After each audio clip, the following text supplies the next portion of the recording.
Magandang hapon mga kahuan, ito ang resulta ng 2 PM draw para sa 2D at 3D Lotto.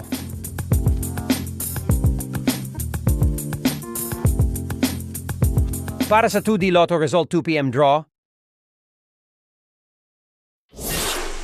25,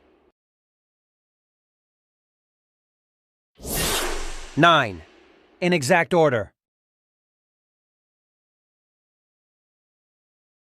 Ito naman ang resulta sa nakalipas na 3 araw ng 2D Lotto, 2 PM, 5 PM at 9 PM results.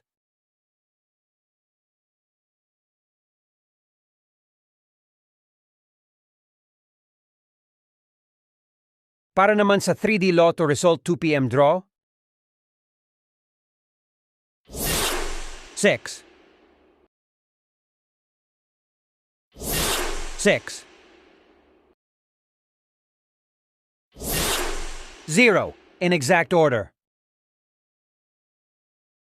Para sa araw-araw na update sa resulta ng PCSO Lotto Games, mag-subscribe sa ating channel at huwag kalimutan i-click ang notification bell. Maraming salamat mga kahuwan.